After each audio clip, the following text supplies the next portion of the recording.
Greetings. I hope everyone's had a good morning session so far at the conference, and welcome now to our second plenary for the conference. Today's speaker is Lydia Jaeger. Lydia is a permanent lecturer and the academic dean of Nogent Bible Institute, an interdenominational evangelical Bible college situated near Paris. She has been a delight for us to get to know over the last several years, and an excellent speaker for this conference with advanced studies in physics and mathematics at the University of Cologne in Germany, and a theology degree in Evangelical Theological Seminary in France, followed by a PhD in philosophy of sciences at the Sorbonne on the possible relationship between the concept of law and nature and religious presuppositions.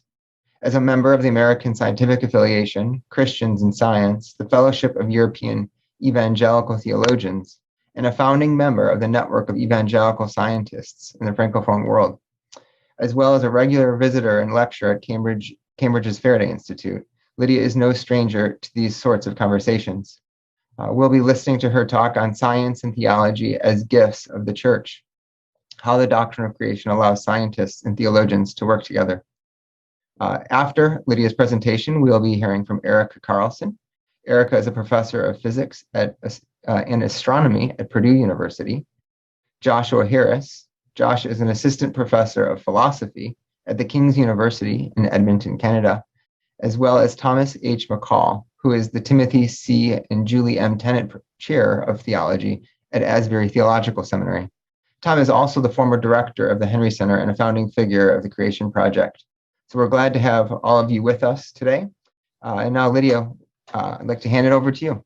Thank you for this warm welcome. When I accepted the invitation, it was for a conference in California, so my experience is rather different from the originally planned experience, but I hope that we'll be able to have a fruitful conversation anyway. So science and theology as gifts to the church. How creation allows scientists and theologians to work together. I want to start out with the ASA statement of faith. It begins by affirming we accept the divine inspiration, trustworthiness, and authority of the Bible in matters of faith and conduct. What does accepting the authority of the Bible in matters of faith and conduct imply for the topic of our conference about scientists and theologians working together? A very common view is that science and theology should be pursued in splendid isolation from each other, thus adding an only to the first clause of the statement of faith. We accept the authority of the Bible only in matters of faith and conduct, whereas science is to be pursued without interference of theology. After all, the Bible isn't a science book. Or so the story goes. And obviously also theologians and the church as a whole more often than not think that they can thrive without science. Scientists are not often invited to speak in churches or theological seminaries about their field of knowledge. Obviously, such a restricted understanding of the ASA statement of faith is wrong, as it goes on to affirm we believe that in creating and preserving the universe, God has endowed it with contingent order and intelligibility, the basis of scientific investigation. And we learn about creation and preservation from the Bible. This talk then tries to show in what way science and theology can learn from each other. I do apologize if what follows resembles somewhat a laundry list, covering a range of rather diverse topics. But I thought it most profitable to present as many avenues as possible for fruitful interaction between scientists and theologians in order to stretch our imagination and let you work out the details of the different suggestions. I mainly use creation as the lens through which to address these questions, but also provide some hints on what redemption and sin and redemption can add to the conversation. First, science as a gift to theology and the church. Let me start by pointing out very practical benefits which science has offered to theology. The most essential benefit goes largely unnoticed, as we take it for granted.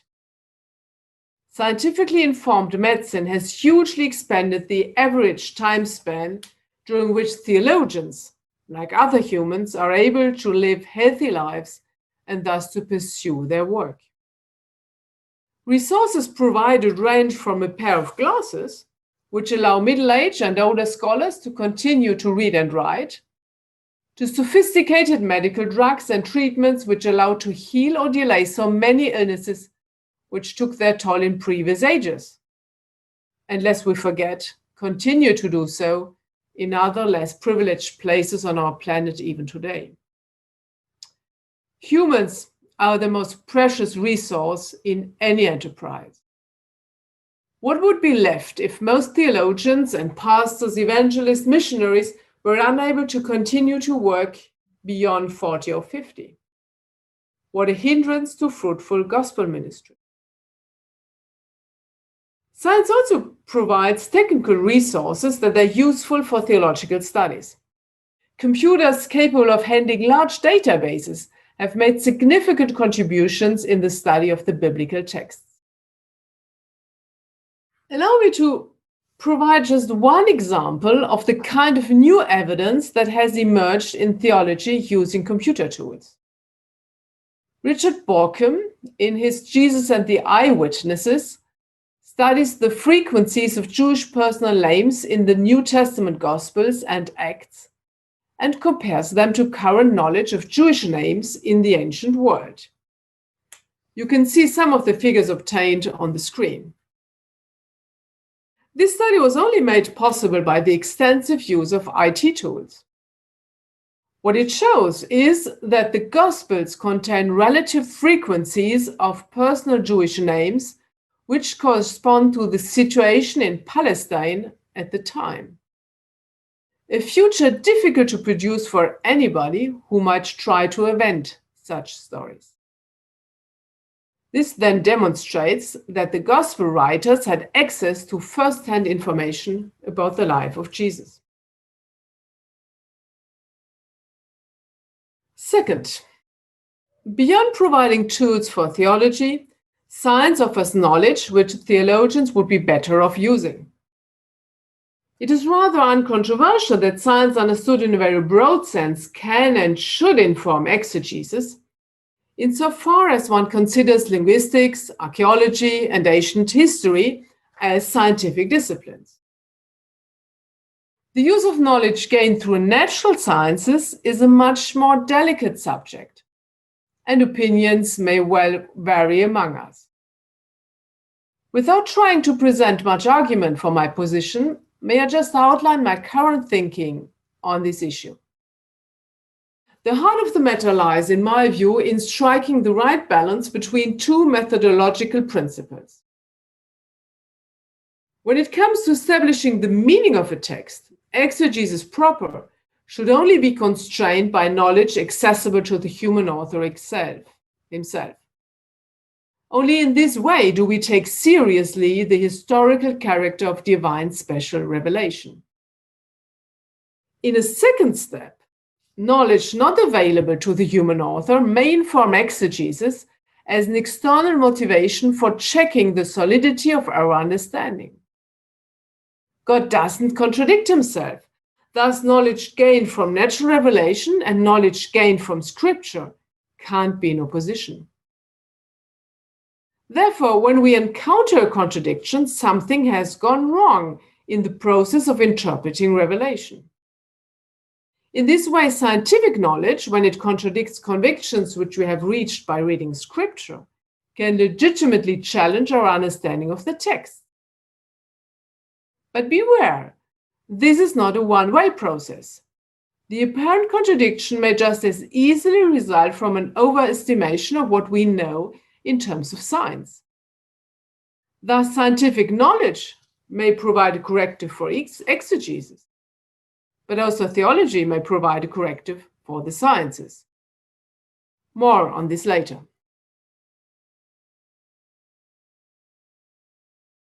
My third point, beyond helpful tools and challenging questions, science also offers theologians a model for a rigorous method for seeking the truth.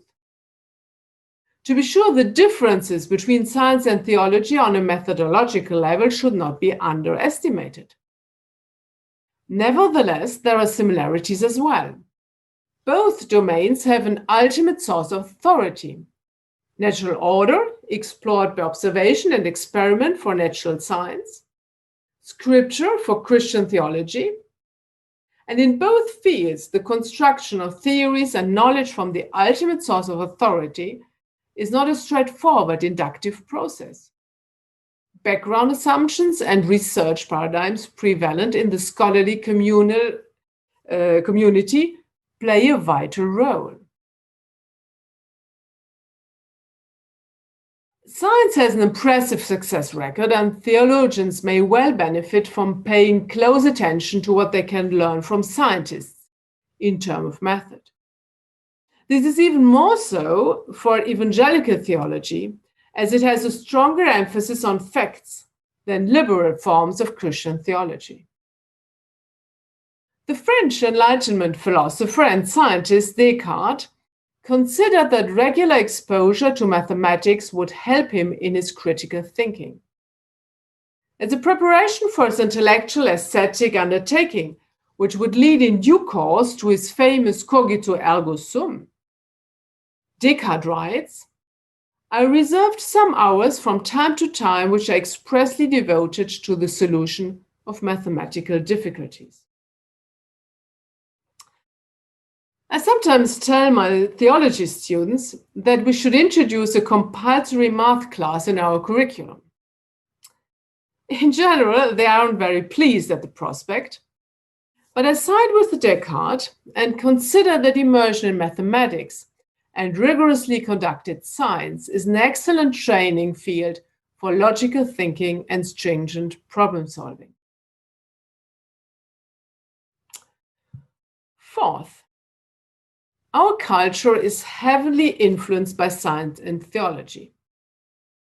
Thus, scientists have a crucial role to play in order to help all Christians, and specifically church leaders, to better understand some aspects of the context in which we are called to live and preach the gospel. John Stott spoke of dual listening, holding a Bible in one hand and a newspaper, and we could add a science textbook or journal in the other. I quote Stott, "I believe we are called to the difficult and even painful task of double listening. That is, we are to listen carefully, although of course with different degrees of respect, both to the ancient word and to the modern world, in order to relate the one to the other with a combination of fidelity and sensitivity." The Christian community won't be able to accomplish this task of dual listening without the help of scientists.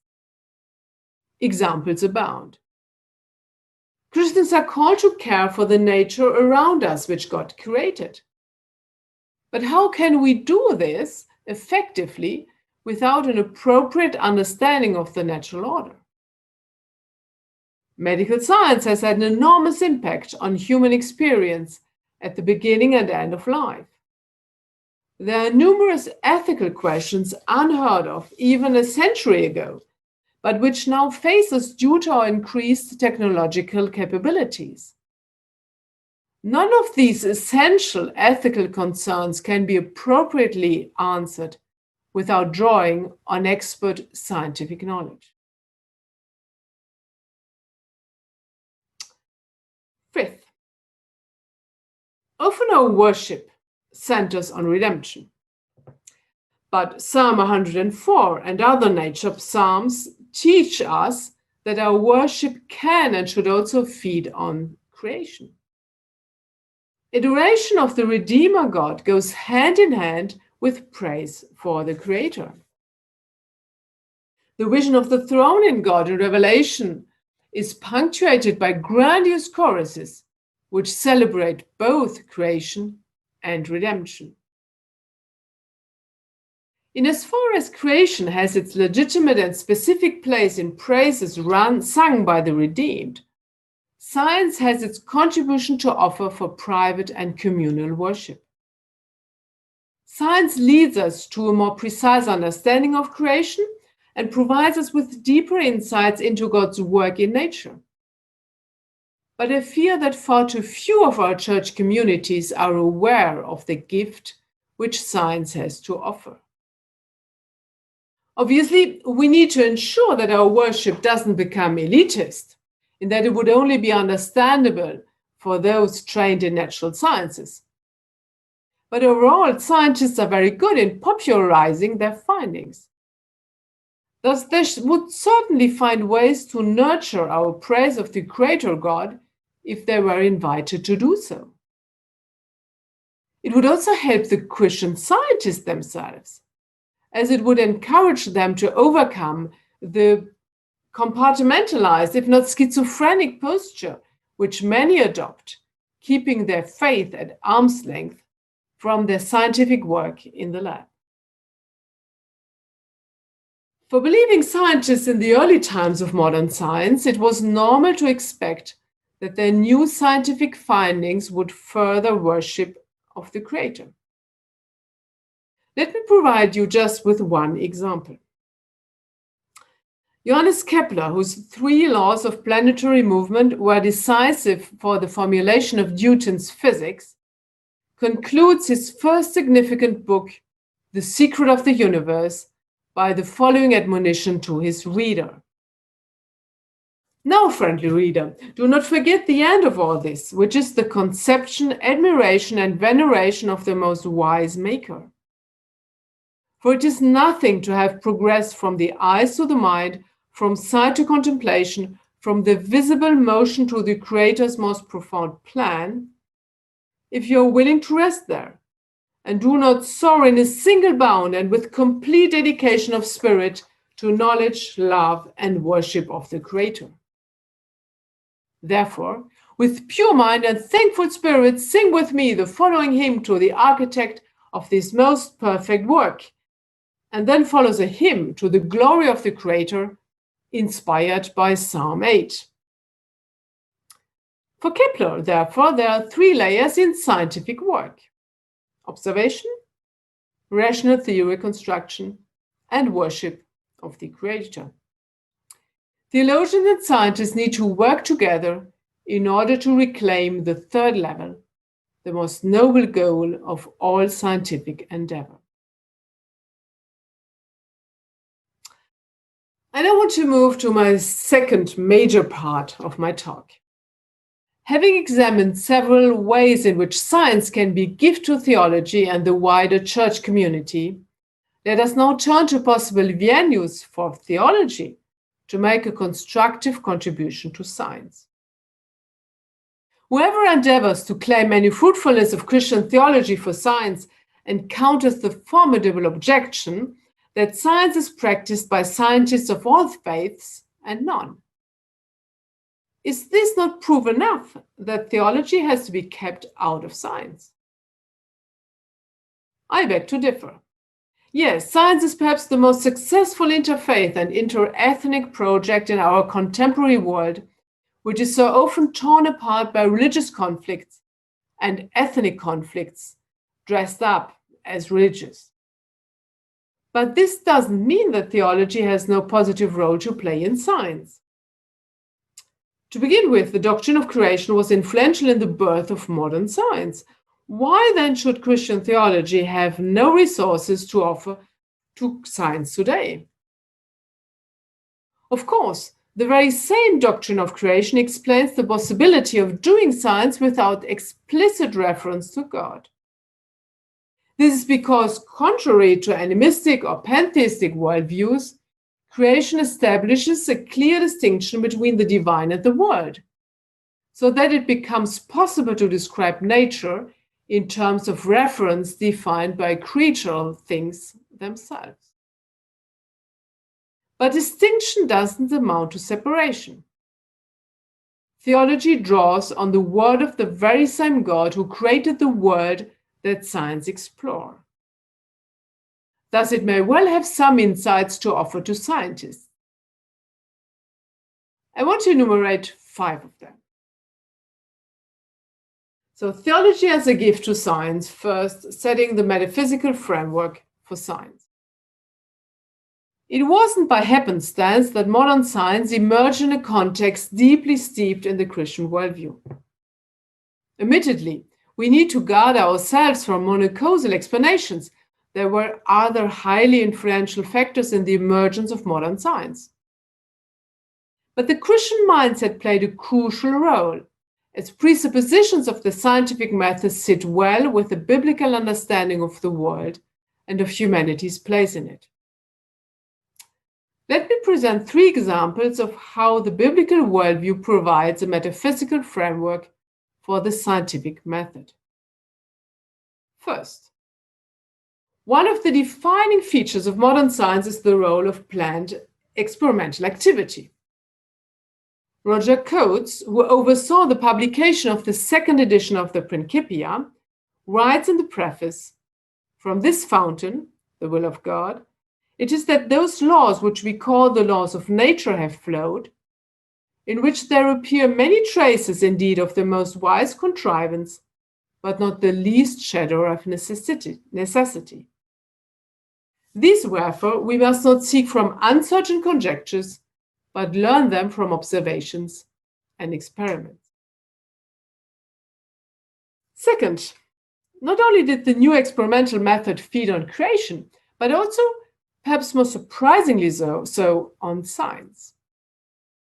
The historian of science, Peter Harrison, points to the importance of the strong Augustinian conception of original sin put forth by the Protestant reformers. Some early modern thinkers sought to find in logic and mathematics a stronghold untouched by the corruption of the fall, from which to construct certain knowledge. Others considered that Genesis 3:19, "By the sweat of your face you shall eat bread," set the paradigm for gaining knowledge about the natural world.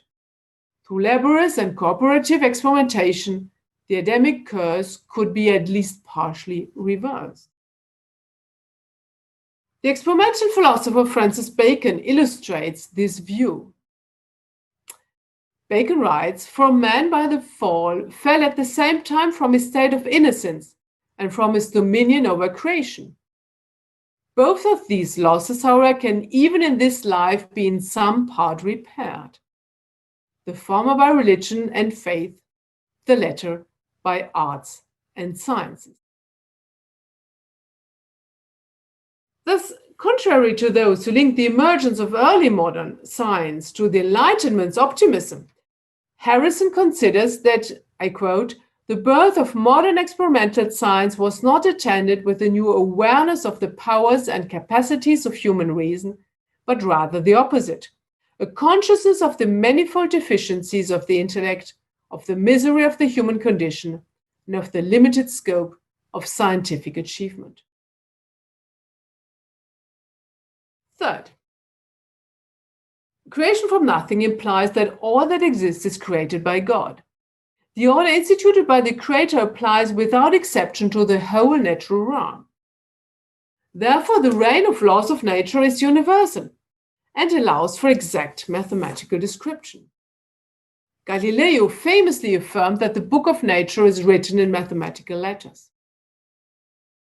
The doctrine of creation ex nihilo, from nothing, provides the justification of this central conviction of modern science. In the words of Robin Collingwood, the possibility of an applied mathematics is an expression in terms of natural science of the Christian belief that nature is the creation of an omnipotent God. So, first, theology sets the metaphysical framework of science. I now want to move to my second point. Not only does the biblical worldview, rightly understood, provide a science-friendly metaphysics, even today scientists may need a helping hand from theologians in order to better disseminate scientific findings in some contexts. Such contexts include the following. First, religiously motivated opposition to scientific knowledge. Cosmological and biological theories of origins offer a prime example. Conservative Christians will not accept scientific reconstructions if they can't see how these can be reconciled with biblical teaching. Second, deficient performances of other channels of transmission, such as schools, public media, etc. The lack of efficiency may be due to a lack of resources in the wider society.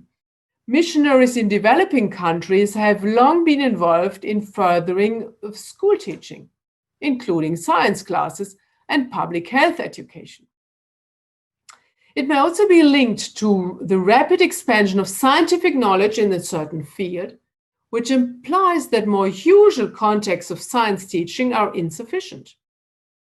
COVID-19 vaccination provides a very contemporary example. Recently, the smaller French sister organization of ASA, the Réseau des Scientifiques Évangéliques, invited a vaccinologist to present the current state of knowledge with regard to this question.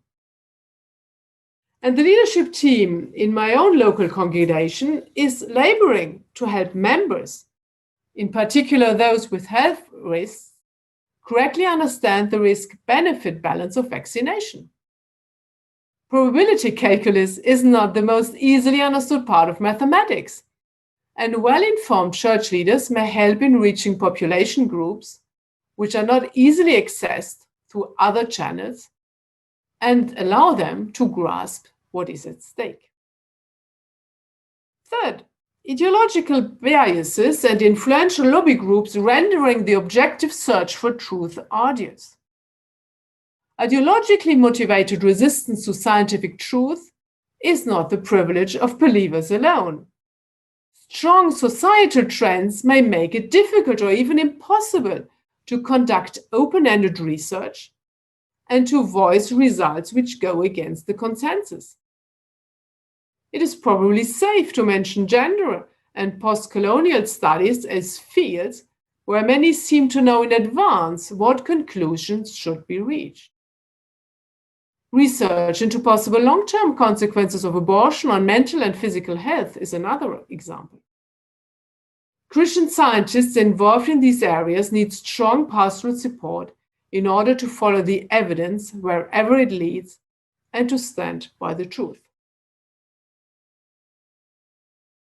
Third, guarding against scientism.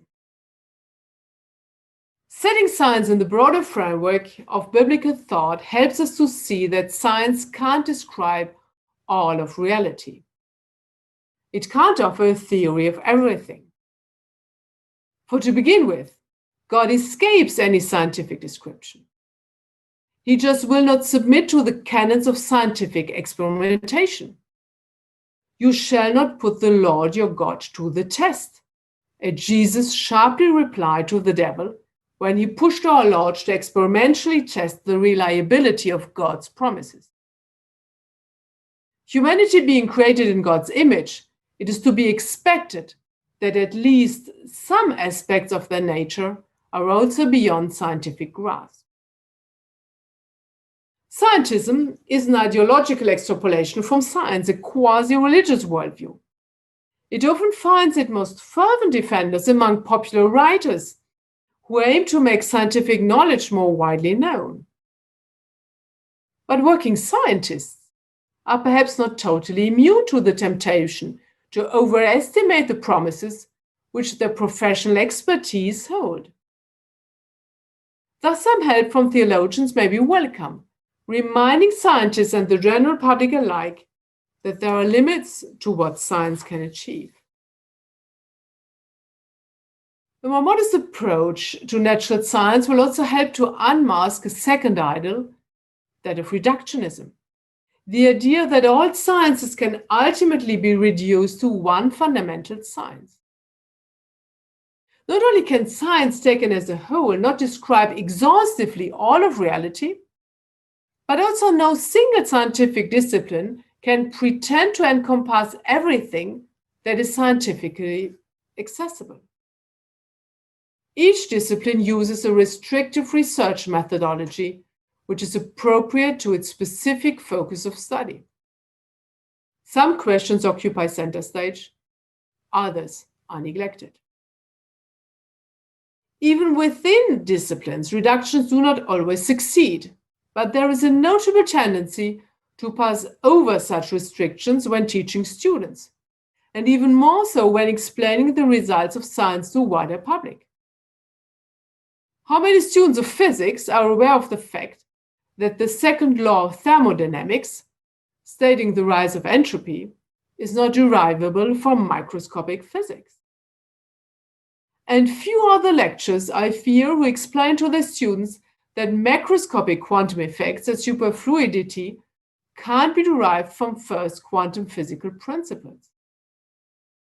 Once again, it is possible to discover these limitations of reductionism by in-depth studies of science itself.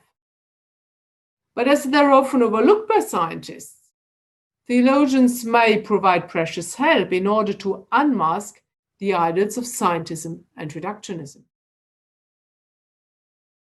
Resisting the thrive for the grandiose theory of everything can also favor interdisciplinary collaboration.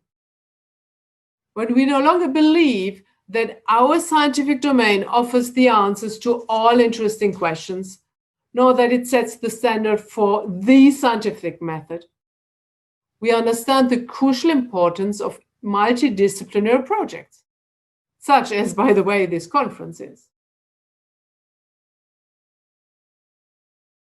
I will now turn to a controversial topic. I will claim that theology not only maps out the appropriate framework for the scientific method and guards against displaced overconfidence in science, but that it can provide knowledge which can challenge or complement scientific finding. Such a claim immediately raises eyebrows, or worse, it sets off inner alarm bells. And rightly so to a certain extent. There have been far too many preposterous proposals made in this area. Misinterpretations of scripture were held against genuine scientific insight. Despite all the instances where theological knowledge has been misused in science, I still hold to the claim that theology may provide truths which play a legitimate role in science. Ever since Kant, we have become accustomed to the separation between facts and values, science providing knowledge about the facts, and theology offering insights into value. But evangelicals just can't buy into this Enlightenment dichotomy without betraying our core beliefs. The easy piece of Stephen Gould's Noma, considering that science and theology hold non-overlapping magisteria, is not at our disposal. Conflicts between scientific and theological knowledge claims are at least possible. Who are we to affirm that God has not spoken in the Bible on matters of scientific interest? Given the ever-increasing scope of questions which the natural sciences address, this would be rather astonishing and limit the relevance of the Bible to a private religion of the heart. Therefore, the study of the scriptural revelation may well lead to truth claims which are relevant for science. This makes life more dangerous for those working at the intersection of science and theology, but it also holds the promise of true interdisciplinary collaboration between scientists and theologians. Not only should theologians listen to science, it should also be allowed a place at the table as an equal dialogue partner. This directly follows from acknowledging that the scientific method is one among several legitimate approaches to reality, including theology. Each approach offers a specific perspective on reality and has to learn from the others. The claim is probably best understood with some specific examples. First, the beginning of the universe. There was no observational evidence, no rigorous theoretical model for the beginning of the universe in time before well into the 20th century. Thus, 19th century so-called scientific materialism, which was turned into a political ideology in Marxism, held that matter was eternal, as ancient Greek science has held before. Throughout all these centuries, Christians knew from scriptural revelation that the world had an origin in time, although no scientific information was available. Obviously, the two sources of knowledge are not to be conflated, but knowledge obtained from the Bible could have guarded against interpreting the absence of scientific evidence as evidence for the absence of a beginning in time. Contemporary examples of theology providing relevant knowledge to the sciences tend to be more controversial. One relatively safe example, I think, is the treatment of religious practices and beliefs in sociological field studies. Often, but fortunately not always, one can observe a reductionist approach to religion. In a secular mindset, religion just can't be about what it claims to be, an encounter with the supernatural realm. Believing sociologists know better and are therefore more prone to conduct open-minded research. Although I'm only an outside observer, it seems to me that more recent ethnological studies tend to adopt a less reductionist, more sympathetic approach to religion, trying to get inside the mindset of the people they observe and allow them to speak for themselves. The supernatural is such a prevalent feature of non-Western outlooks on reality that it is hard, inside a reductionist framework, to get an even moderately adequate description of how they function. But when it comes to sociological research conducted in Western societies, the secular mindset still often prevails. This may even inform public policy making. Religious fundamentalist violence is often explained in terms of socioeconomic causes. Thus, measures taken to prevent radicalization tend to neglect proper religious categories, such as the need for spirituality and for transcendent meaning in life. Another potentially more contentious example concerns taking sin into account in psychology and sociology. From a Christian perspective, it is to be expected that no satisfactory description of human inner life and outside behavior can be obtained without the category of sin. But sin is an inherently theological category. Human beings are sinners because of their broken relationship with God. In the sciences, as in all human inquiry, one will only find what one is looking for. As a result, the insight provided by Scripture can sharpen our discernment to see certain facts that would otherwise have remained unnoticed. And I quote Pascal, "For myself, I confess that so soon as the Christian religion reveals the principle that human nature is corrupt and fallen from God, that opened my eyes to see everywhere the mark of this truth. For nature is such that she testifies everywhere, both within man and without him, to lost God and to corrupt nature." And I'll turn to my fifth and last point. Let me conclude with the biblical teaching of humanity being created in the image of God and its implication for scientific practice. As human beings are created in the image of God, they are endowed with a non-negotiable dignity. This biblical teaching has multifaceted relevance for scientific practice. Human dignity is inviolable, as stated in the first article of the German Constitution. Adopted in 1949, this first sentence in the first article of the Basic Law tragically echoes back to the horrors of the Nazi regime, in which science played its part, not least by medical experimentation performed on prisoners and so-called racially inferior persons. As scientifically valuable as results obtained in such experiments may be, human dignity sets ethical limits on experiments that we dare not transgress. This safeguard does not only apply to humans during their lifetime, but also before birth and around death. While this may frustrate the desire for omniscience and omnipotence, of which scientists are not immune, the abomination of Nazi medical research stands out as a permanent warning that science should never cross this Rubicon again. Not only are humans involved in scientific experiments worthy of special protection, but fellow scientists are also created in God's image and thus endowed with unalienable dignity. Therefore, respect is due to colleagues with whom we work and students whom we teach.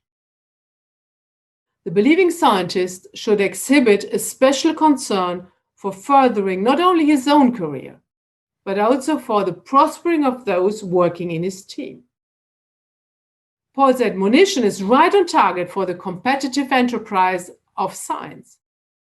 Do nothing from selfish ambition or conceit, but in humility count others more significant than yourselves. And could Jesus' command to love our enemies also mean that we should pay due homage to the accomplishments of scientists competing with our own research institution? And finally, the scientist, him or herself, is also created in God's image. This implies both a daunting responsibility and a God-given dignity. First, for the responsibility. Scientists, like all human beings, will one day appear before the judgment seat of Christ, so that one may receive what is due for what he has done in the body, whether good or evil. This will include the work accomplished in science, which will also be judged for its moral value. Second, for the dignity. Knowing myself to be created in God's image implies that my value as a person doesn't depend on the success of my scientific work or any other accomplishment. This can strengthen my resilience in the face of failure. When a paper in which I have invested a lot of time, energy, and money is turned down, or when a long-running experiment in the end doesn't provide any usable results, or when I'm driven out of the job because of personal rivalries. In the face of life's difficulties, scientists too can take courage in that our final destiny depends on God's love and grace alone. Grace is probably a good word to end with. Scientists and theologians rely on God's grace not only to get saved, but also to accomplish their calling with diligence and to work together for the common good of the church and the world. Thank you for your attention. Thank you, Lydia, for that wonderful presentation. And now we invite Erica Carlson to give the first response. Well, Professor Jaeger's excellent paper is worth hours of discussion, not minutes. So I look forward to the rest of our discussion unfolding. One of Professor Jaeger's intents was to present as many venues as possible for fruitful interaction between scientists and theologians in order to stretch our imagination. So in that vein, I want to start with an unmitigated brainstorm about even more ways that science could help theology. Surely one goal of good theology is to help us to carry out the commands of God, to love God and to love people. So, for example, science helps us carry out the commands in Genesis 1 to be fruitful, multiply, fill the earth, and to subdue it, and to rule over the species of the earth. When God gave these commands to Adam and Eve, I believe that by extension, he gave humans the authority to discover physical laws.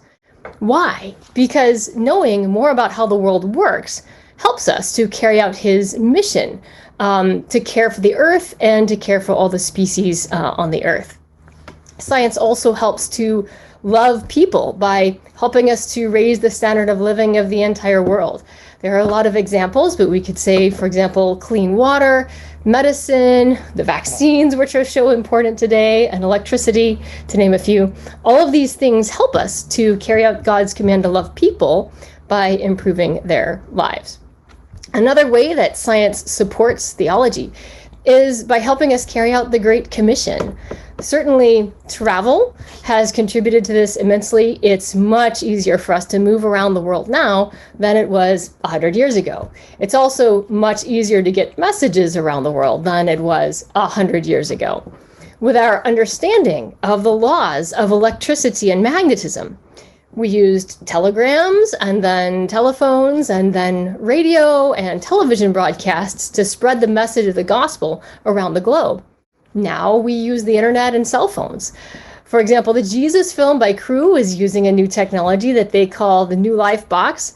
It's a device that sets up a Wi-Fi hotspot, and then smartphones within about a 150-foot radius have a message pop on them that says, would you like to watch a movie about the life of Jesus? And this is having tremendous impact in countries that are closed to missionaries, allowing people to receive the gospel in privacy. Professor Jaeger mentioned information technology tools that are helping with systematic theology. I can't wait to see what happens with translation. As far as translating the scriptures into new languages. For example, a major goal of the mission agency Wycliffe is to translate the Bible into the native language of every person on earth.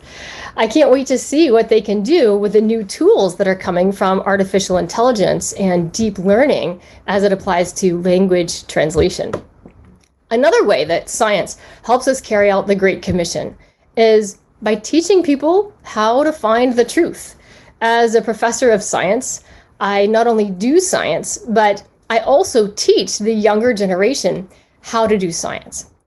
Science is a method for finding the truth. It's not the only method, but it's a method for finding truth. Well, Jesus said, I am the truth. So by teaching my students how to find truth, I'm ultimately teaching them how to find the truth with a capital T and how to start a relationship with their creator. In addition, science supports the justice mission of God. It's very important to God that our earthly justice systems function and that we protect vulnerable members of society from evil. Crime scene investigation technologies have benefited greatly from scientific methods of evidence gathering. For example, fingerprinting, DNA technology, and of course, the very popular course of study at Purdue about how identifying the insects on a corpse can help you tell when a person died. Another way in which science has helped the justice mission of the church is simply in letting truth be told. We live in an era where it's getting harder and harder for any government to commit atrocities and then cover it up. Citizens all over the world have powerful devices for recording what happens, and once they've uploaded that to the cloud, the whole world knows what happened. Another major way that science has contributed to theology is in verifying and upholding the truth claims of Scripture. For example, skeptics of Christianity used to say that, well, those prophecies in Isaiah that are so obviously about Christ, well, they were just written after he was born. But not anymore. We have an entire copy of the Isaiah scroll from the Dead Sea Scrolls, and carbon dating has shown that that physical copy of Isaiah existed at least 100 years before Christ was born. So that objection has been removed. Another prime example of science vindicating theology is the discovery of the Big Bang, as Professor Jaeger mentioned. To quote Hugh Ross, the Bible taught at first that this universe had a beginning. I can't tell you how much of a paradigm shift this was. 100 years ago, scientists thought the universe had always existed. If it always existed, there's no need for a creator. This radical shift in scientific understanding began in the 1920s among scientists, but it didn't culminate until 1992. That's when the last piece of evidence came in that really nailed it and brought the scientific community around to this idea that the universe had a beginning. Once again, corroborating something that Christian and Jewish theologians have been teaching for millennia. I'll end by offering a few practical suggestions for a major way that theology can help science, and this is by teaching and modeling in our churches how to respectfully disagree with people you think are completely wrong. Professor Jaeger touched on this when she said how we scientists can use your help in disseminating certain scientific ideas because there are many conservative Christians who are not open to a new piece of truth unless they're sure that it's biblically sound. I am actually one of those people. When I was taught by my church that the Bible teaches that the earth is 6,000 years old, it was devastating, and it it all but shipwrecked my faith. So I appreciate very much the hard work of so many theologians in analyzing whether the Big Bang is compatible with the Bible. A lot of people did a lot of hard work on that, and I'm here before you today still a Christian because of the hard work that you did. Otherwise, my faith would still be shipwrecked, so thank you. A very practical way that all churches can help avoid that kind of shipwreck for our young people is to model in our congregations how to respectfully disagree with people we think are totally wrong. Any church can do this. We have many opportunities within the scriptures and within systematic theology where there are issues on which Christians legitimately disagree on the right answer to something. And I think that within most churches, within their structure, the pastoral leadership in concert with the elder board or the deacons can find some issue in theology on which they would feel comfortable teaching the congregation different viewpoints on that piece of theology. So what's the payoff to that? If churches would do this one thing in how they teach theology, there would be many benefits. First of all, congregations that disciple their members to have the kind of spiritual maturity to be able to do that, those are the kind of congregations where I feel most comfortable sending my scientific colleagues. I need to know that there are churches out there who will welcome my biological colleagues who all think that evolution is a law of nature. I need to know where the congregations are who will welcome my colleagues in my field of the physical sciences, who are all convinced by the overwhelming evidence that the universe is about 14 billion years old. Secondly, teaching multiple views on theology protects the faith of our young people. As a professor who's called to be in a secular university, one of the things that most breaks my heart at the university is to see the many Christian students whose faith becomes shipwrecked at the university. Why? Oftentimes it's because they were taught a very detailed theology. They were taught an answer to everything, but they were taught only one answer. And so when they learn something new that challenges any piece of the theology that they were taught, and it's often something about science, this whole theology they have shatters and they don't know how to recover. Many students are losing their faith this way, but this could be avoided if churches would teach multiple views on any piece of theology. That way, when young people get to college and they learn something new that challenges their faith, rather than losing their faith or tossing it aside, they'll have the tools they need to say, you know what, I'm going to read up on what all Christian theologians have to say on this topic. It gives them another tool for navigating that crisis of faith. That kind of discipleship in churches will also equip the church as a whole to influence society by training us in how to engage the other side on issues about which we disagree. I long to see Christians lead our society and how to engage in respectful dialogue with people we think are wrong. And it also has the excellent side benefit in our churches of creating an atmosphere where seekers and their thorny questions are welcomed and respected, and that helps us spread the gospel that way as well. Thanks for your attention. Thank you, Erica. Joshua? Thanks, Geoffrey. Okay, so it's difficult to participate constructively as a respondent to a paper one nearly entirely agrees with, right? So, and alas, this is precisely the position I find myself in here with respect to Dr. Jaeger's insightful remarks. You know, I agree wholeheartedly with her integrationist thesis regarding the relationship between modern sciences and theology, and that the doctrine of creation provides arable soil in which to reflect on that mutually beneficial relationship. But of course, agreement and praise on their own are not all that interesting. Therefore, I restrict my remarks here to aspects of Dr. Jaeger's argument that I want to challenge. Okay, so here's my basic point. So Dr. Jaeger's account of the relationship between the modern sciences and theology is absolutely something to which we should aspire. But the Galilean or Cartesian paradigm of quote unquote exact mathematical description, a development that Dr. Jaeger seems to approve of, I think it's actually an obstacle to the very integrationist project that she's advancing here. We should not be so quick to dismiss a more ancient concept of matter that, at least in my view, was too hastily rejected by these luminaries of the scientific revolution. Okay, so that's my basic, wager here. Dr. Jaeger suggests both in this talk and in her excellent book, What the Heavens Declare, that Galileo and others rejected the ancient concept matter as potentia, or potency to form.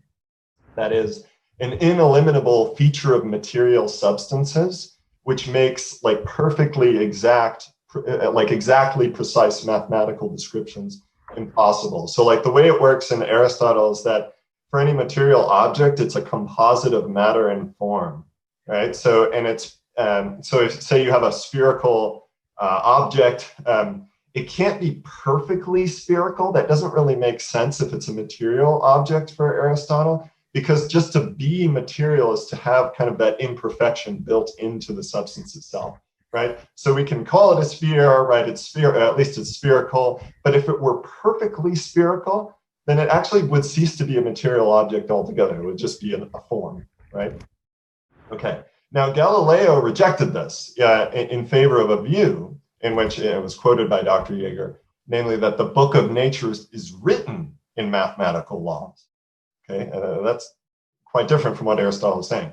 Now, Dr. Jaeger views this as a positive development in not just the physical sciences, but also theology, since it implies, among other things, that, quote, the order instituted by the Creator applies without exception to the whole natural realm. Now, look, there's no doubt that what we might call the mathematical confidence of the great minds of the scientific revolution definitely proved to be a prerequisite for the physical sciences as we know them today. On that point, I have no disagreement, no question about it.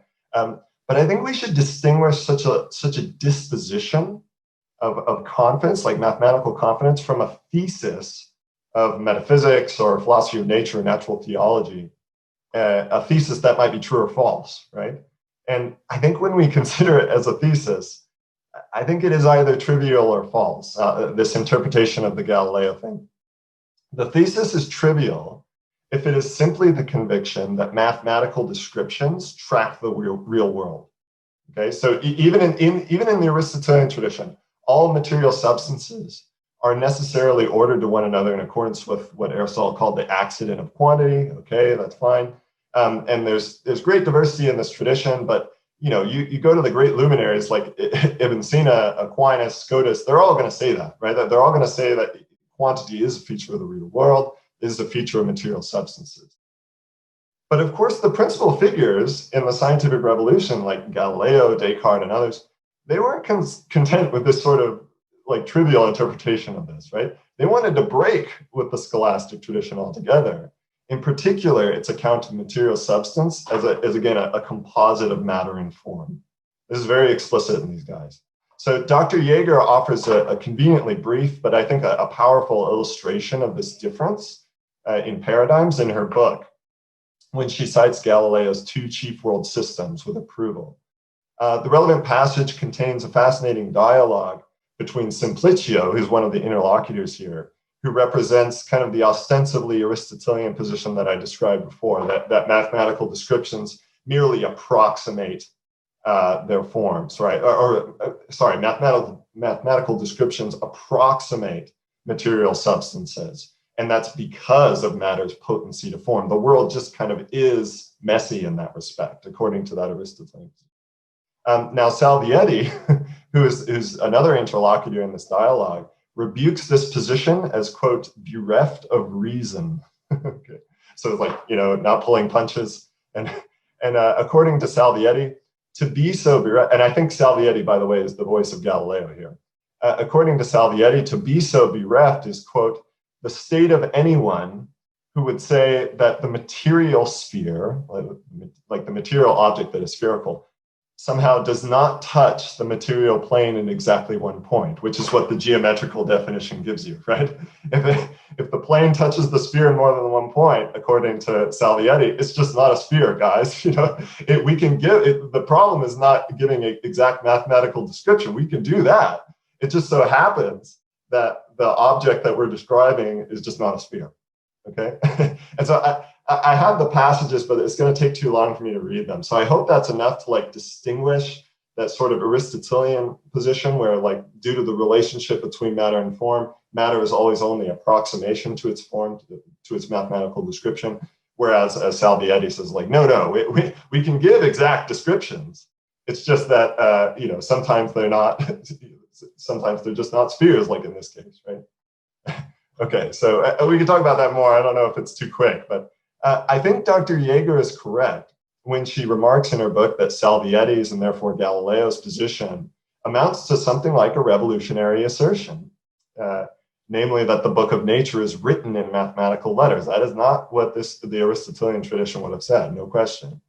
But I think revolutions can be bloody. Okay? So whatever we think of the presentation of the Aristotelian view in that dialogue that Galileo presents, I happen to think it's a bit of a straw man, but we can talk about it. We should at least, I think, be able to see that the clear connections between such a view and the sort of scientism and reductionism that Dr. Jaeger rightly rejects. After all, if the book of nature features mathematical objects as characters, is it really all that surprising that the modern mathematicized sciences might claim the mantle of knowledge altogether, excising the world of what, for example, Galileo called secondary qualities? And I know that's a technical term, but maybe we can talk about that later. And further, given that classical mechanics in particular serves as paradigmatic for the sciences on account of its mathematical precision and universality, should we really be all that surprised that some have concluded in true reductionist spirit that physics alone occupies the position of genuine science? I mean, you could ask these different rhetorical questions, but as you may surmise, I think that the sort of affirmative answer to those questions is that well, they're not all that surprising. And that the account of mathematical description offered by Salviati, and therefore Galileo, and seemingly assumed by other influential figures of the scientific revolution, is both logically, I think, and genealogically connected to the secularizing energies of mainstream institutions of Western science. Okay, and I'm concluding here, I promise. The ancient concept of materia, or the medieval concept, is matter, right? So it's difficult and contested. And there are certainly aspects of its presentation in ancient authors, especially ancient pagan authors. I agree, they ought to be rejected by believing Christians. But I do stubbornly think this. So I think there's still one enduring feature of this ancient concept of matter that remains crucial to our understanding of science and theology today, namely that mathematical descriptions are abstractions from the material world, useful and powerful and essential to the practice of science. You can make amazing predictions with them. We can build all the fun, amazing tools that Dr. Carlson just mentioned, but they're abstractions nevertheless. And I think we need a word. We need a word for the irreducible particularity from which all theoretical thought, mathematical and otherwise, abstracts. Not only because it makes for a careful account of scientific discovery, but because such a concept seems to be a necessary condition for admitting the qualitatively differentiated, non-reductive character of the modern sciences as a whole, and indeed theology. And by the way, I totally agree with what Geoffrey said in the introductory remarks about theology having a scientific character. We should think of theology as a scientia. Anyway, okay, but I'll just conclude. The scholastics use the word materia, or matter, for precisely these purposes, to identify the particularity from which we abstract. And I'm just not as eager as Dr. Jaeger is to stop. And I'll stop there. But stop, nonetheless, you will, Josh. Thanks for that great response to Lydia's paper. And last, but certainly not least, we have Tom McCall. All right, well, thank you. I appreciate Lydia Jaeger's paper very much. As is so often the case with her work, I found it to be both well-informed and well-formed, careful and articulate, wise and winsome.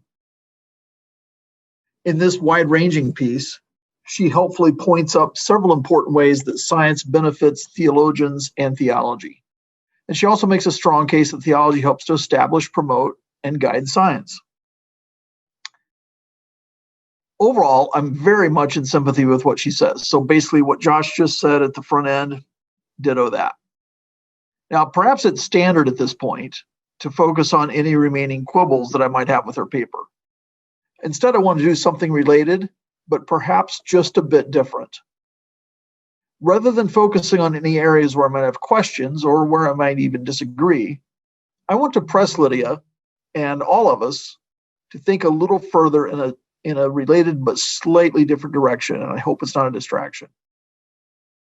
I want to solicit Lydia's help in asking what we are to do when important theological convictions and assured scientific conclusions seem to collide. Right? Most of her paper is talking about sort of nice, harmonious ways that they come together.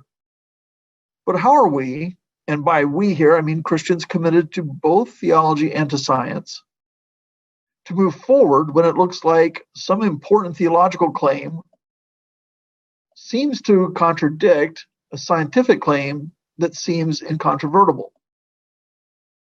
Now, Lydia has given us reasons, and I think good reasons, to reject Noma. But what are we to do when it appears that there's a conflict, again, between some important doctrine or doctrines of the faith and some claims made from the natural sciences? So just to get this conversation going, and in a pastoral spirit that resonates very much with the points that Erica made, I'm very grateful for those points.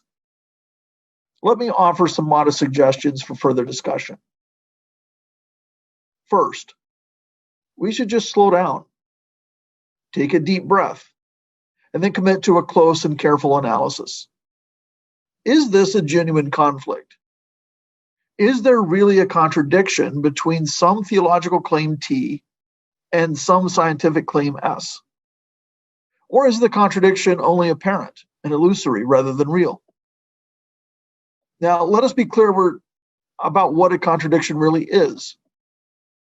If some proposition in anything, P, is contradictory to some proposition Q, then it is possible that either P or Q is true, but not possible for both P and Q to be true. And it's also not possible for both P and Q to be false. So if P and Q are contradictory, then they're mutually exclusive as well as mutually inconsistent. That is, they cannot both be true, but they cannot also both be false. One of them has to be right. If some proposition P is contrary to some proposition Q, then it's not possible that both P and Q are true. If P is true, then Q cannot be true, and if Q is true, then P cannot be true. They're mutually exclusive, but not mutually exhaustive. So it's not possible that both of them are true, but it's not necessary that either is true. That is, both could be false. All right, that might sound technical. Sorry about that. The upshot is this. If it's so much as possible that both disputed propositions are true, then they're neither contrary nor contradictory. That is, if it's possible that both are true, then affirmation of Q cannot be taken to rule out P, and affirmation of P cannot be taken to eliminate Q. Affirmation of P can't be taken as reason to reject Q, and affirmation of Q is not a good reason on its own, at least, to reject P. Now, what this means is that what counts as conflict, the bar for that is really high. Notably, our inability to give a satisfying explanation of how some theological claim T and how some scientific claim S, how they cohere, right? Our inability to give a satisfying explanation for that is not a sure sign that T and S are contradictory or contrary. Not at all. Of course, we're interested in explanations. That's why a lot of people do science. They want to know, they want an explanation, which is great. But the lack of that does not signal a conflict. A lack of satisfying explanation does not lead us with the conclusion that they are contrary or contradictory. So again, my first suggestion, analyze the apparent conflict to see if the alleged contradiction is genuine or perhaps only illusory. Look to see what we know, or if we don't know enough, what we need to know to come to a place where we can actually make a decision about that. Second, revisit and reconsider the theological warrant for the doctrinal claim in question. Notice I didn't merely say reconsider the biblical exegesis underneath the doctrinal claim. Biblical exegesis is important in theology, of course, but it's not the only element to be considered. A doctrinal claim may have other sources of theological warrant. For instance, if the Orthodox Christology expressed by the ecumenical creeds is true, and if such Orthodox Christology entails some other doctrinal claim or rules out other proposals, then any Christian committed to Orthodox Christology will then have theological warrant for the claim or good reason to reject competing proposals. So, if, for instance, Orthodox Christology is inconsistent with physicalist anthropologies, then, if we take Orthodox Christology to be true, that gives us good reason to hold physicalist anthropologies at arm's length. So again, biblical exegesis is an important element of the theological task, but it's not the whole of it. Accordingly, when faced with some challenge of the science versus theology variety, we should be willing to take another look at the theological warrant. If it turns out that there indeed is good theological warrant for the disputed doctrinal claim, then we have good reasons to maintain that claim. Third, we should be willing to interrogate the doctrinal claim for some hidden scientific assumptions. Sometimes it might be that the venerable doctrinal claim in question is not simply the project of good scriptural exegesis or good exegesis and the application of sound logic, the old good and necessary consequences that theologians used to talk about. Maybe it's not just that. Maybe it looks like that on the surface, but when we dig a little bit deeper, we peel the layer back a little bit, we find out that there are actual scientific assumptions that are baked into it. If so, then we should be willing to reconsider those elements. We should look for those, be alert to those. Fourth, we should be willing to interrogate the claims made in support of the science for hidden metaphysical and sometimes even theological assumptions. And make no mistake, metaphysical conclusions do get baked into or sometimes smuggled into scientific pronouncements. As Alvin Plantinga and others have shown, such metaphysical commitments are often confused with the science. Even theology manages to wiggle into even the most surprising context. Whether it's Richard Dawkins, assuming that he knows what any quote-unquote sensible designer would do, or Stephen Jay Gould making pronouncements about what any sensible God would do, or just general observations about God being inefficient or wasteful. There's a lot of theology that gets brought into the assured conclusions of science, or at least of the scientist. But some of that theology, first, I just think we need to recognize it for what it is. It's theology. Claims about what a sensible God would do, or claims about God being inefficient or wasteful in certain production, those are theological assumptions and theological claims. Let's see it for what it is. Let's also look deeper. And sometimes when we look deeper, what we see is that some of that theology is amateurish at best. Some of it's simply silly. Now, Lydia is rightly vigilant about such matters, and I appreciate that and think we would do well to follow her lead. Fifth, I think that we should avoid cherry-picking experts in either Bible and theology on one side or in the science on the other. Scientists, I take it that some of you know what I'm talking about.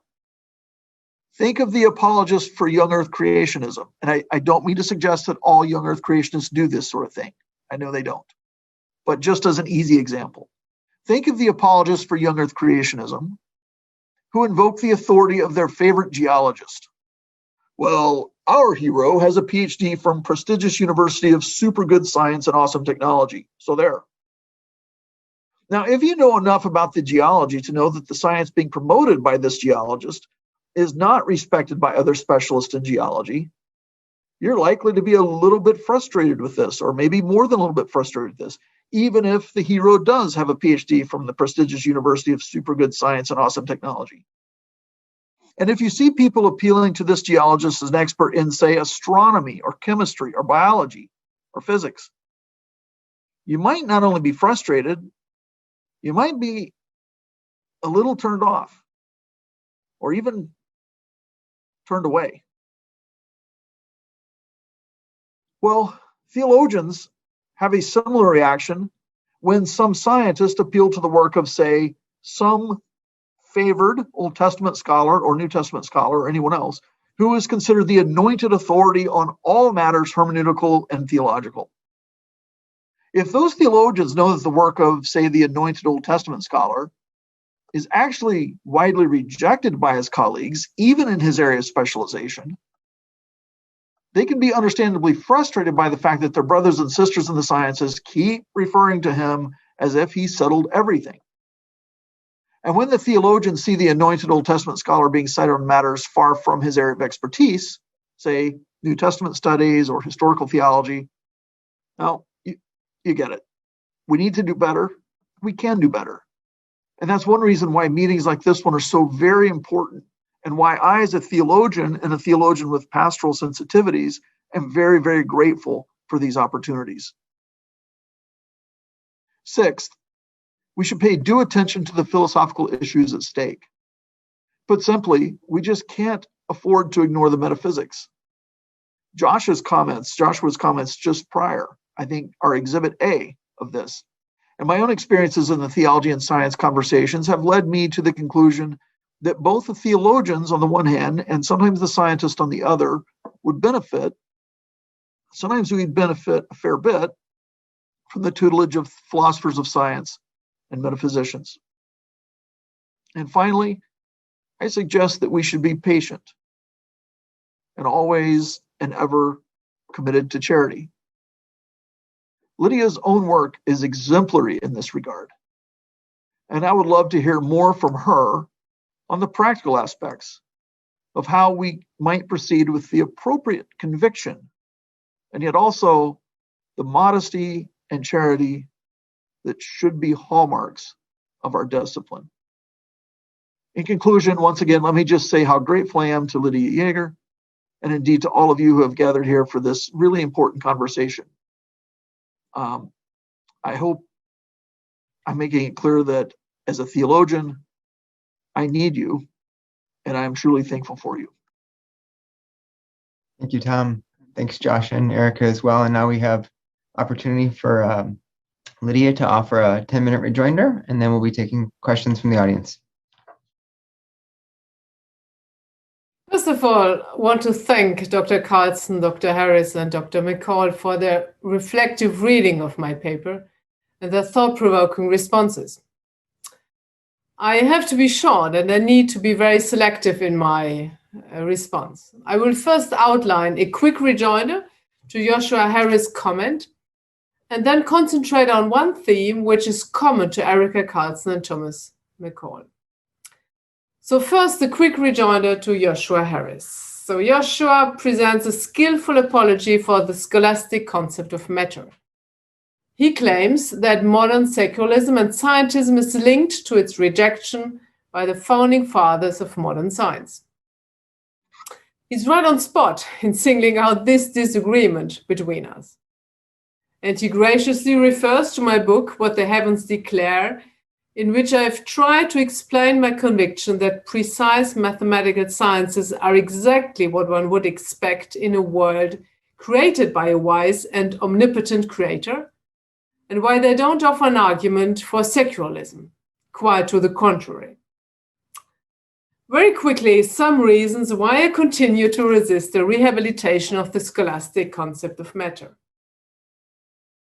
First of all, given my training in physics, the categories of scholastic philosophy of nature inherited from the Greek are totally foreign to my way of doing science. You may consider this as a communal prejudice, but given the fruitfulness of the rejection of Aristotelian philosophy for the development of modern science, this prejudice is hard to overcome.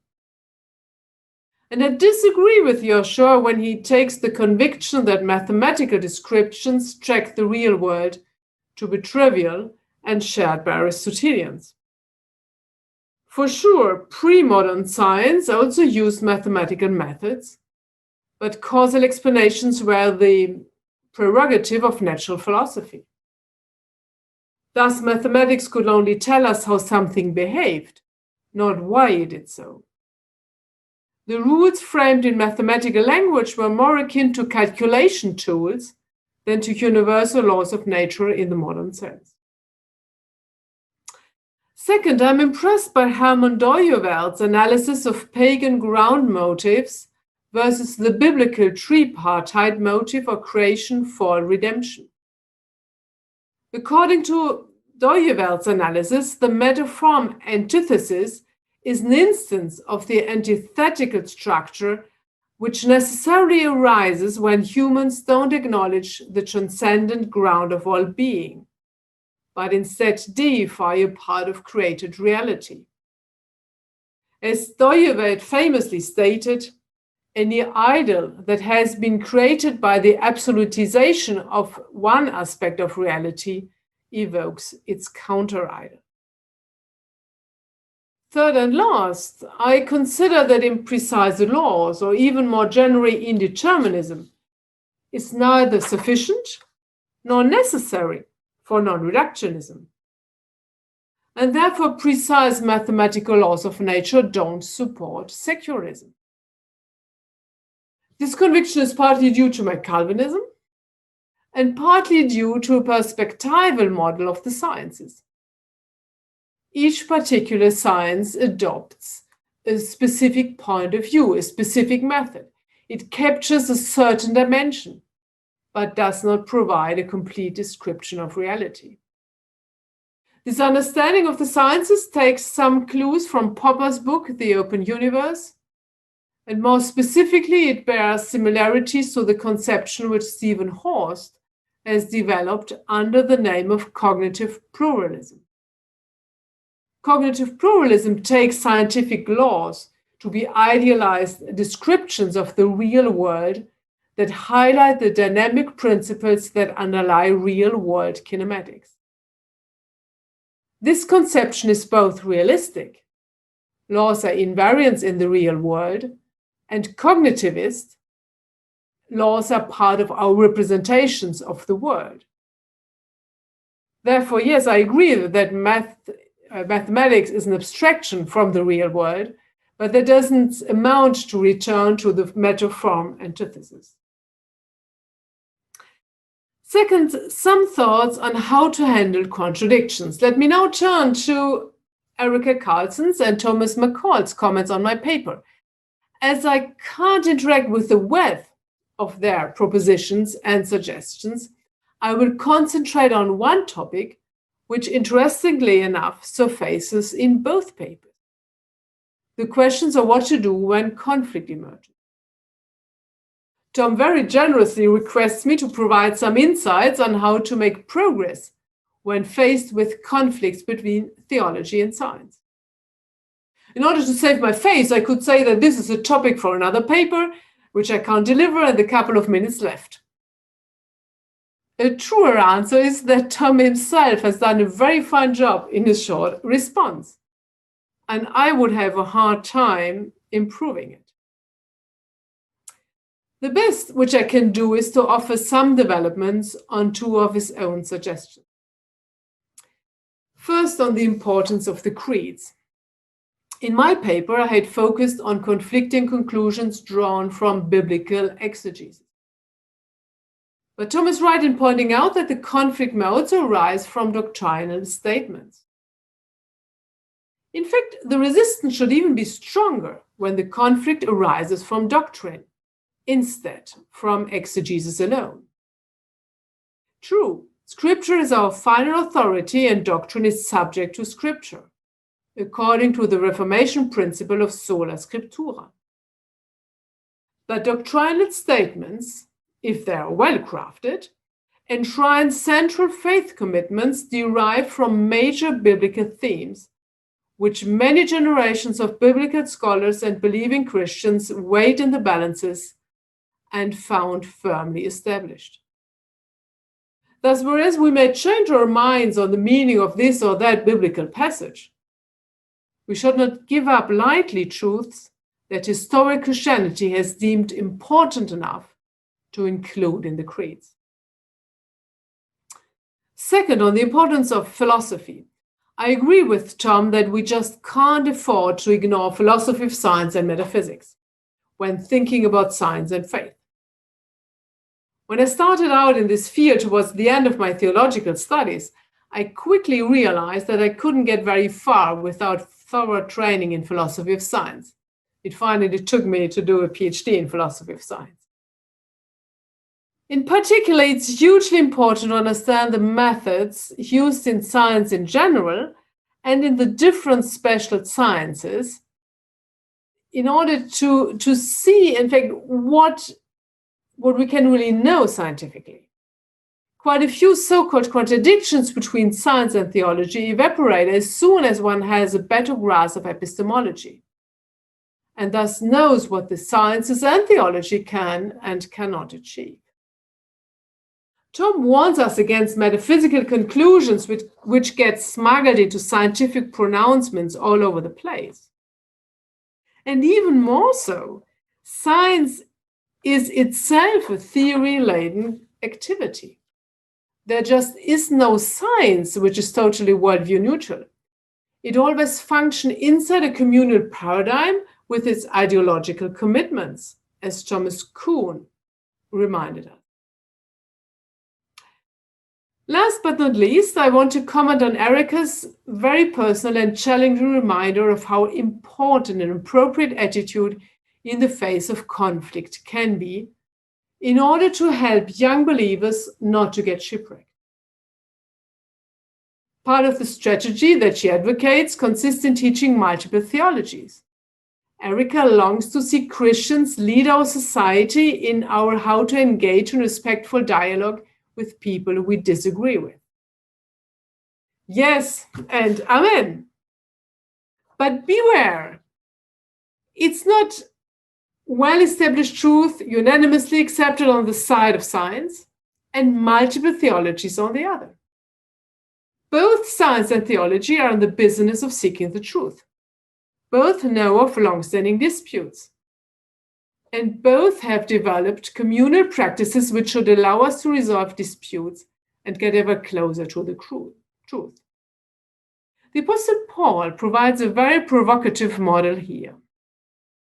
He's fierce as a lion when it comes to combat fourth-century claims, as justification by faith alone in Galatians, but preaches and lives out mutual acceptance at high personal cost in other contexts where no central Christian truth is at stake. How to distinguish one from the other is no easy task. Once again, scientists and theologians do well to learn from each other and together how to pursue truth with determination, humility, and an open mind. A task vitally important in our post-truth society. Thank you, Lydia. Thanks again, Tom, Erica, and Joshua. We have about 30 minutes now for question and answer or questions from the audience. And no surprise, the top question is one I think that we're going to keep hearing and that's been focused in this discussion. It's to Lydia, but I think the whole group would be welcome to answer. Are there criteria for adjudicating between competing claims of science and theology? When does one field correct the other?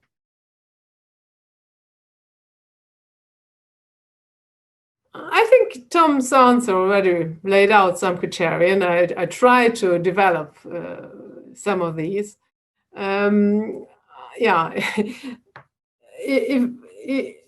could add a couple of more. So I think it certainly is a question of domain. So different sciences, and I would include theology as one science, in the field. So different sciences address different questions. So I don't think that they're totally separate, but they are more or less, say,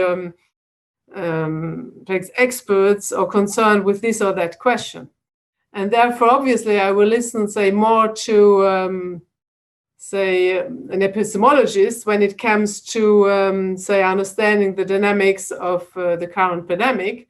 And I will listen more carefully to a biblical scholar when it comes to understanding what, say, Romans 5 tells us. So that's, I think this is perhaps an additional criteria which we should acknowledge. And I really think that it's important to pay attention to the method as well, because there There are questions which you can address by certain methods. You can't. Other questions you can't. For example, say human relationships are not part of the questions which physics would address. So if you want to know how to lead how to live a happy marriage, probably a physics textbook won't be of much help for this. Yeah. Does anyone else want to comment? And maybe I could pull in two other questions related to the Big Bang that were figured in Lydia and Erica's paper, and I think maybe provide a prior example that could help us think about the question further. So I'll just read two questions together here. We have, they jump around as ratings change. Let me just make sure I can find them again here. We have one question, Erica, do you think it's possible that cosmology could continue to develop and take a different turn? Or should Christians take science proves the universe had a discrete beginning to the bank? So that's one where I think we don't have contradiction or need for criteria differentiation, but agreement. And then we have, all right, we'll start with that one. I'll let Erica comment on that from a scientific perspective, but I think, again, it's getting at the question of the relationship between the disciplines. So Erica, Yeah. Would you take the Big Bang to the bank for theology? Excellent question. So let me introduce a framework to kind of unify our discussion a little bit. Lydia already mentioned how theology is a type of science. I agree with that in the following sense.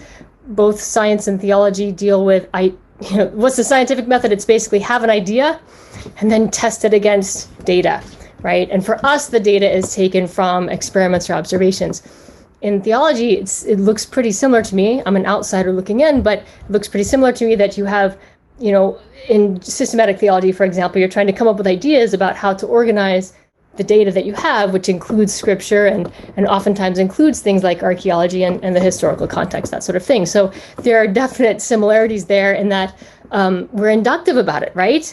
We have the idea, we test it, then you go back and you refine the idea and you test it again and so forth. So I think that framework helps in thinking about, who's going to trump whom. I don't like to think of it that way, but as a scientist, I'm always excited when there's more data. The more data helps you rule out the theories that are wrong. So in my field, we have theory and experiment. I'm a theorist, and we like to say the theorists go out on a limb and the experimentalists come after us with chainsaws, saw off the bad limbs.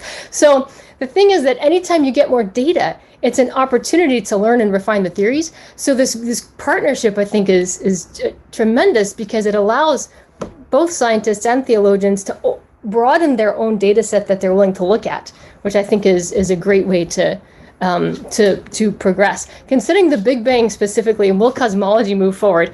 It has already moved on. Okay, so in the following sense, all right, we Christians are very interested in the specific detail. That's the following. The Big Bang would tell you that the universe had a beginning. All right. We as Christians want to own that completely and say that, okay, that's creation ex nihilo. That's what we mean when we see, when the Bible talks about how everything that's been created was created by God, and nothing that exists was made without Him. That creation ex nihilo concept. Now, it's possible, right? There are cosmological ideas out there that maybe our Big Bang started out of some pre-existing multiverse. So there's an example of, the cosmology is developing and it's coming up with new ideas. If you're interested in working through all that possibility, I'm not a cosmologist. I would recommend Jeff Zwiering's excellent pamphlet. Really, it's a pretty short booklet called Who's Afraid of the Big Bang Multiverse? And one of the things that Jeff points out is that, let's say that you had, who are we to say how God did it, right? I mean, it's pretty clear that there was some sort of Big Bang event, but who are we to say that there wasn't something prior to that God also created? That's how you would put it in a Christian theology, right? So I don't see, I agree with Jeff's booklet there. I don't see the possibility of a pre-existing multiverse as undermining any of these things. The idea of the multiverse, by the way, would be that there's some pre-existing cosmos. We don't know what it was. And little Big Bangs are happening out of it all the time. So here's a universe, here's a universe, here's a universe. Okay, we only have access to the data in our physical universe. We're constrained to it. But still, independent of those ideas of was there a multiverse or not, I don't know. Maybe cosmologists will find enough data to answer that question. It's mostly at the idea stage right now. Regardless of that, every astronomer talks about the age of the universe, about 14 billion years. Okay, and the reason is because it's so well established that our universe had a beginning point. That's why we talk about an age to the universe. So, and again, I'm not an astronomer, but when I see those talks given by astronomers, that data is so well established and so extensive, and the quantitative agreement is so good that I don't foresee the Big Bang ever being undermined. But that idea that was the beginning point, that's an open question that science right now can't answer, okay? And I don't think we should be afraid of that at all, right?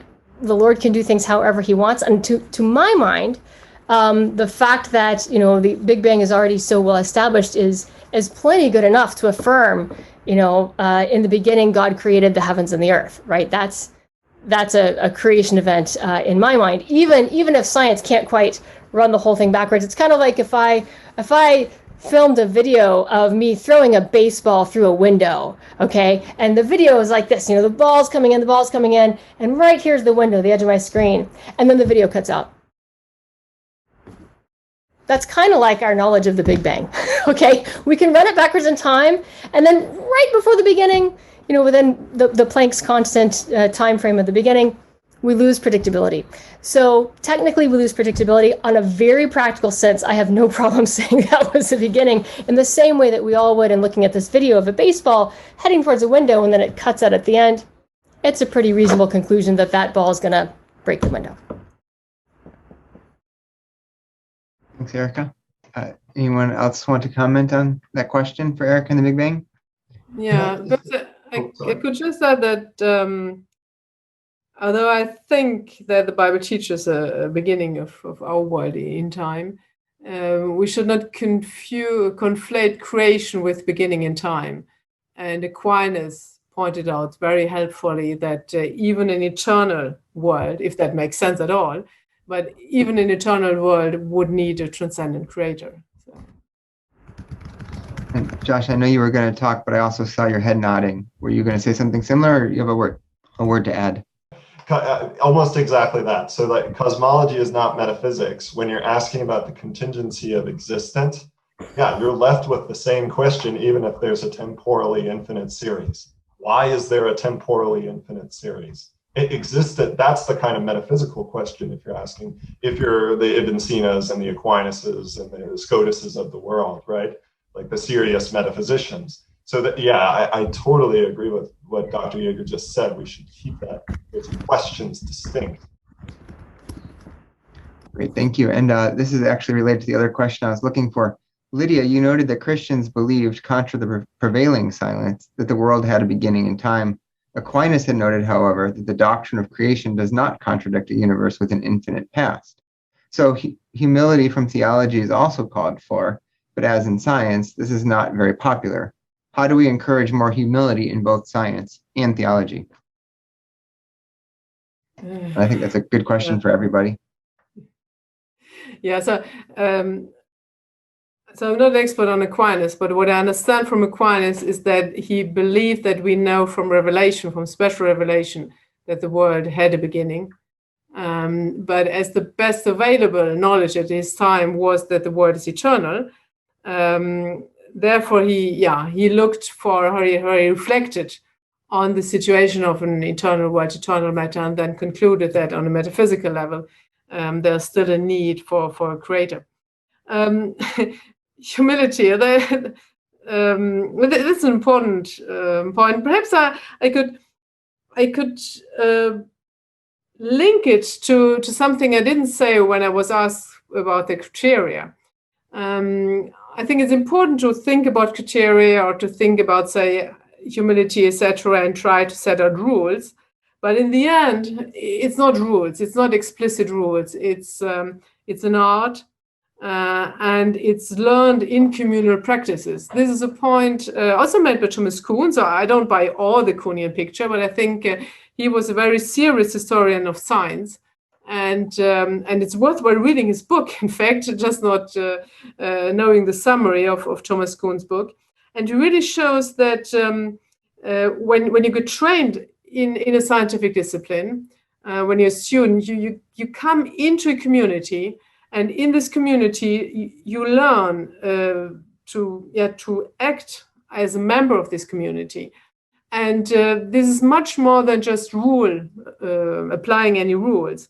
And I think this is true for how to handle the conflicts, and also for the question of how to be a humble scientist or theologians. We need to have role models. We need to be part of a community who models these virtues. But yeah, I agree that at least the current way to do science is what I understand doesn't help you to develop humility at all. And so I have very, very limited knowledge of working science. I was part of a research group, but this is now nearly 30 years ago, and I was just part of it as a student for 1.5 years with a brilliant supervisor. But when I listen to scientists today, there's much more pressure. You are, in a certain sense, if you want to keep your position, you have to pretend that you have results, etc. Whereas, for example, my own paper in physics was basically about showing that the calculation I didn't provide any example, and my supervisor said, "Oh, this is a result as well." But you wouldn't get very far, I think, today with this kind of attitude. So it's certainly a difficult issue, and we may learn something, in fact, from the ancient Greek on virtue ethics.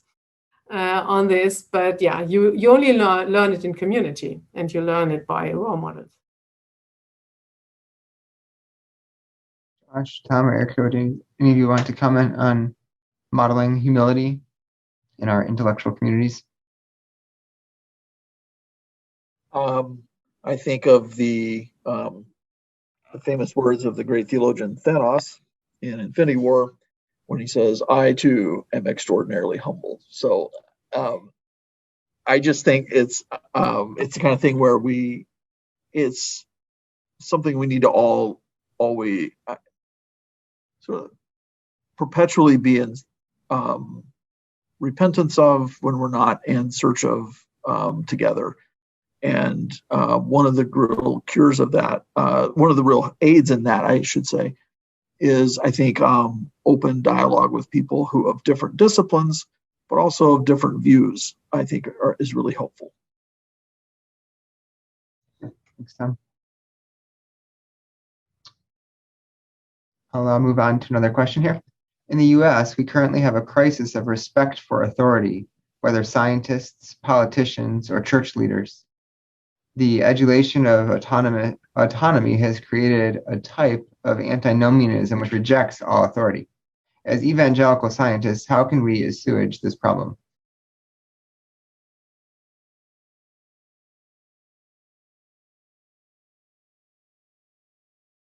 So I'm not an American, so I'll leave the Americans answer the question.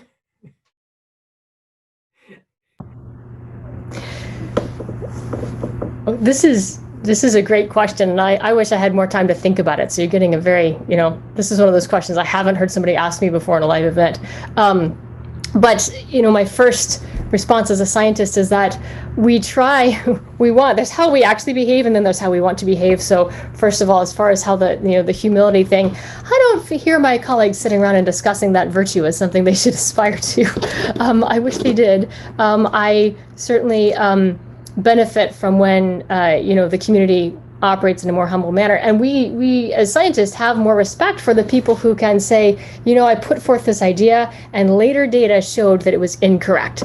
Those are the people who really, gain stature in the field and gain our respect collectively. So there's some incentive for it, but I certainly don't see that, I don't hear my colleagues sitting around trying to apply that. And I wish we did. I think it helps the community move forward.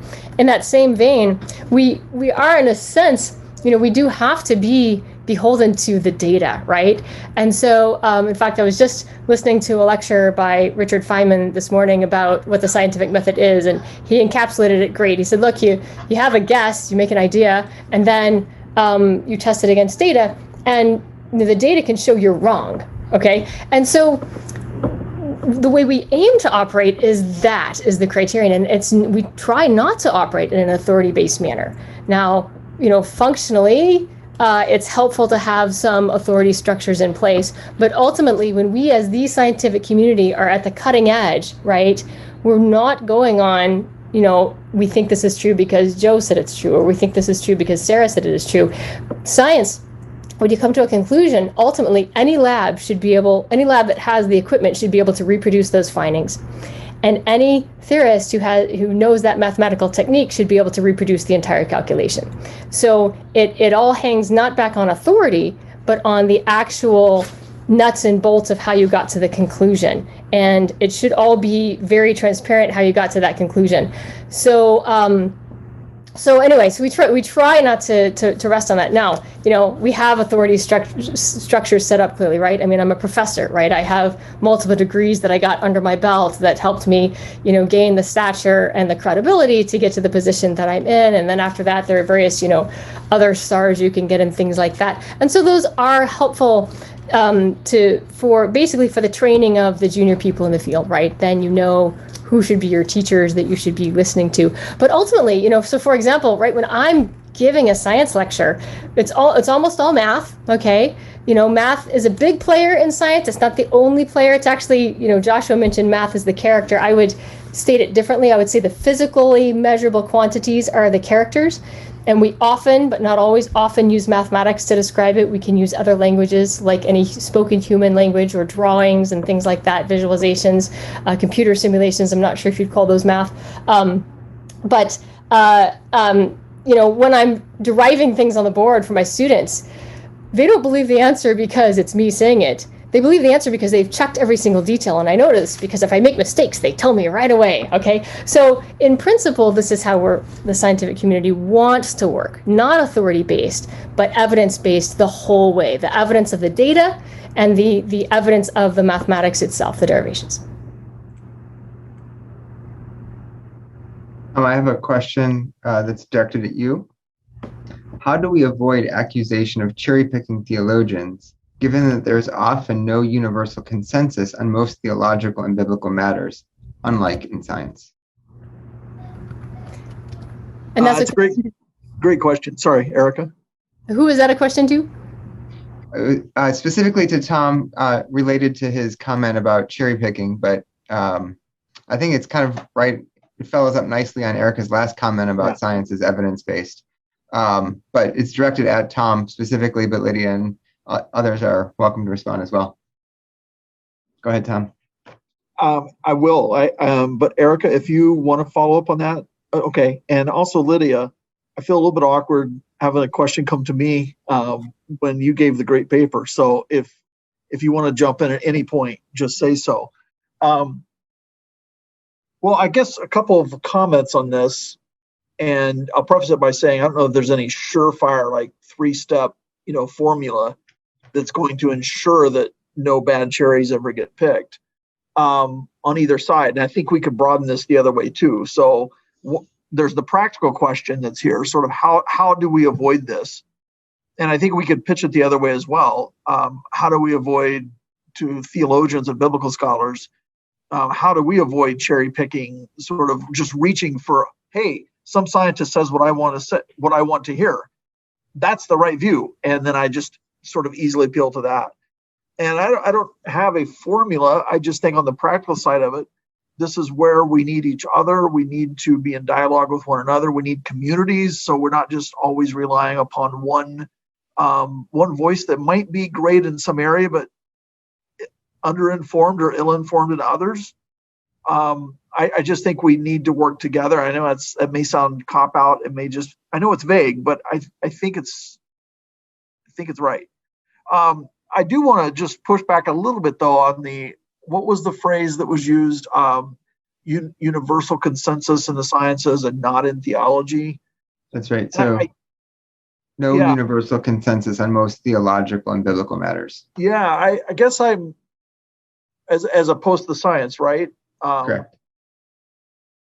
Yeah, I guess I'm not quite sure that's right. I think I get the question, and part of me, it resonates there. But I think like on the science side of things, there are some things that there's consensus, right? Certainly consensus now, But if we take a diachronic view of science, there is no such thing as universal consensus on a whole range of things that are really important, right? There's universal consensus at this point in time, and then there's near universal consensus here, and then there's near universal consensus here. I don't say that, please. I know sometimes when a theologian makes that point, science people in sciences can get kind of nervous, like, oh no, there he goes, just relativizing everything. And I don't take it like that no one knows anything at any point because of that. That's not the lesson I draw. It's just an observation that the sort of universal consensus thing can be overblown on the science side. And I'm going to get in real trouble here really quick, but I'll just show what I don't know to make the point. I think even on really at least some important issues today, to talk about universal consensus is kind of overblown. Certainly in sort of applied sciences, right? But also even someone else can give the right answer to this. So I'll just ask it as a question. How many theories are there right now about the proper interpretation of quantum theory, right? Some philosophers of science will say, 8 or 9 different theories of this, of like what to do beyond the sort of basic determinist versus indeterminist approaches to this. But aren't these theories, at least most of them, consistent with what we do know and therefore underdetermined by the data? Now, that doesn't mean anything goes, right? There's a core in this area. There's a core of claims that are taken to be solid and do deserve consensus. But then there are different interpretations that go along. I think of this so here's a parallel I'll piggyback on I mentioned before. Say the Orthodox Christologies that are expressed in the ecumenical creeds. There's a solid core that's been affirmed, and it doesn't change. In this case, it hasn't changed over the centuries so much. Arguably, it's supported by the relevant strands of biblical data that support the various claims that are being made. But the Christological claims that are encapsulated in those ecumenical creeds are underdetermined. They underdetermine some of the specific metaphysics, and that's why you get different metaphysical proposals. That's why in the Middle Ages, there's a whole range of these things that come out. Scotus doesn't say the same thing as Aquinas on the metaphysics of incarnation, but both are within the framework, are certainly working to be and think they are within the framework of the creeds. They just differ on how best to account and how best to further explain. In this case, something like the different accounts of quantum theory doesn't mean that anything goes. It just means that within this framework of claims that have been affirmed, there are multiple ways of accounting for that are consistent with the claims themselves and underdetermined by those. So I guess I push back a little bit about the theology is always unsettled. Science is sort of sure and certain where we have this consensus. I think in science we have consensus in some areas, and in theology we do as well. Within the areas of consensus, it seems like there's room for various interpretations and disagreement. And I see that going in theology and in science on this. I just don't think that everything's up for grabs all the time. Now, when it comes to cherry picking on, my pet issue, that's the practical sort of question. And the answer I'm going to give, I guess it's just the best I can do right now, is just to say, we need to talk beyond our favorite sort of source and avoid sort of confirmation bias or bias confirmation or whatever it is, of just sort of reaching for, that's what I already thought anyway. And there's a scientist or there's a biblical scholar that says what I want to hear. That's it. I think we need to avoid that. Great. Thanks, Tom. We're just about out of time. Lydia, if you have one last word in for your session, would you want to add anything to that? I totally agree with what Tom just said. I may add a word. I think it's important in the face of disagreement to teach students or any other person to understand or to look for the reason for this disagreement. So it's not sufficient to say, there's disagreement, then anything goes. And this is true, I think, in theology and science, and it also links to the question about the authority. I would think so. We can't reverse societal trends, but obviously, if we no longer submit to authorities, it's very dangerous for human species, because we really rely on cooperation, we rely on communal learning, etc. But so just one element could be to teach critical thinking, but not in the sense of I just throw away everything and I don't believe anything, but try to develop the virtue. It's once again a virtue to be able to discern arguments, to weigh arguments, to understand or to try to weigh different opinions and to see what the reason for these different opinions are. And so when you come back to theology, it's really not that astonishing that you get different theologies and different doctrinal commitments, for example, from theologians who start from a different basis. So if you start from sola scriptura, for sure, you can always have disagreement on this or that, but at least you work from a common basis. Whereas when you have, say, theologians working from scripture and tradition, or if you have theologians who just select part of scripture, so taking kind of reason to be the final authority, obviously you will end up with a different doctrinal theory. But then you have to understand. So it doesn't mean that anything goes in theology. You're just, in fact, you're in a different game, and therefore I think it's very important to develop this kind of critical thinking, and it will help, I think, to get the right relationship to authority, not just believe everything what people in authority say, but take advantage of it and then integrate it into your own thinking. Great. Thank you so much, Lydia. Thank you for this discussion. Thank you, Josh, Tom, and Erica for your participation. And look forward to seeing you at other parts of the conference day. And again, thank you, all of you, for your role.